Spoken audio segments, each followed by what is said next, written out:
Let's keep the focus, though, on Israel's retaliation overnight, launching strikes on the Gaza Strip and against Lebanon.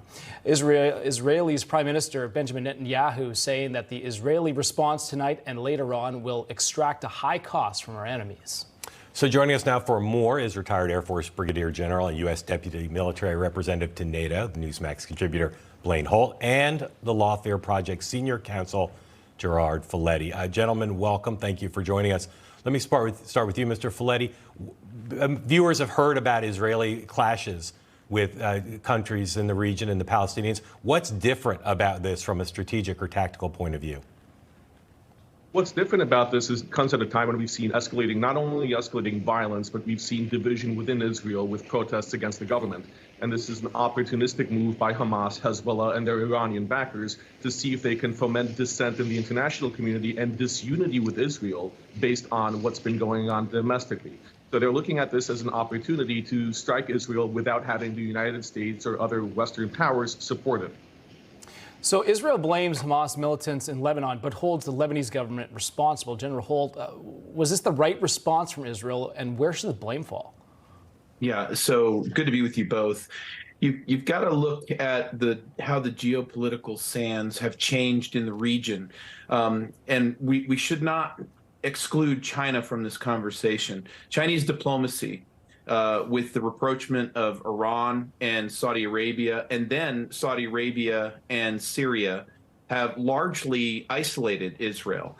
And now you're going to see opportunities taken all over the place to go at Israel. You've got Hamas backed by Iran, and really an Israel that is internally dissected, but is very isolated and without such a strong friend in the United States. It creates a very dangerous situation. I expect Israel to be defending itself for quite some time now. So, General Holt, just a little follow-up question there. I mean, how dangerous are we with this situation? I mean, we know that these two don't get along very well, and we're seeing this escalate. What's the biggest fear here? That what could happen if this gets even worse? So you could see this actually spark into a much wider war. You could see an actual war spark here. This is just not business as usual. The whole strategic backdrop has absolutely changed with how these countries are realigning in the Middle East.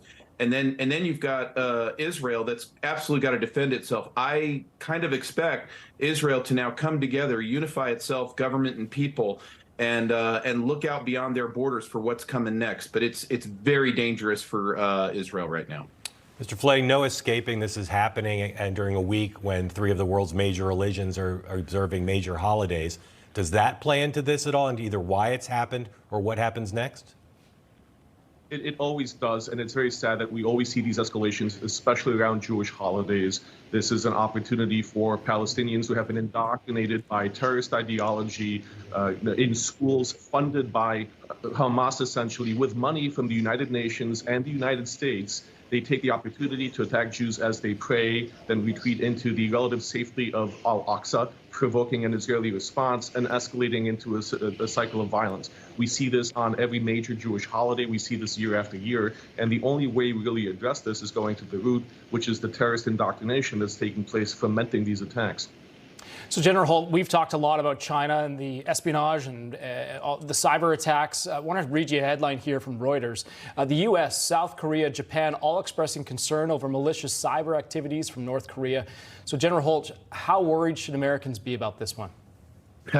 Continue to worry, but we have to encourage our government and our Defense Department to strengthen their cyber capabilities now. And it's not just North Korea. North Korea, Iran, China, Russia all have formidable cyber capabilities, and they do plan to bring them to bear against us. They have been to some extent, but more and bigger attacks are on the way against our grid, against our allies' grids, and they will probe and they will check. But everything from our banking systems to streetlights is going to be held at risk. The more that these states exhibit the belligerence and the audacity that they have.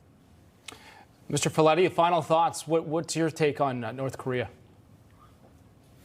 North Korea is just increasing pressure on the world right now. They're acting out as they usually do. The danger here is what China will do, because China is the unpredictable partner in this. They have both supported and blocked North Korean ambitions. And as they increasingly flex their muscle internationally, they may let North Korea off the leash more to provoke a response and to provoke Western powers, to create aggression that China can then step in and deal with in a diplomatic way, asserting itself internationally even in a better position. So that's the big issue that will be coming around the corner. Is it involves China and North Korea and China's increasing hegemony in the region. All right, well, we will definitely stay on top of it and continue to follow this story. General Blaine Holt, thank you so much for your time. Gerard Filitti, both of you, we appreciate your insight on this story. Well, lots more ahead on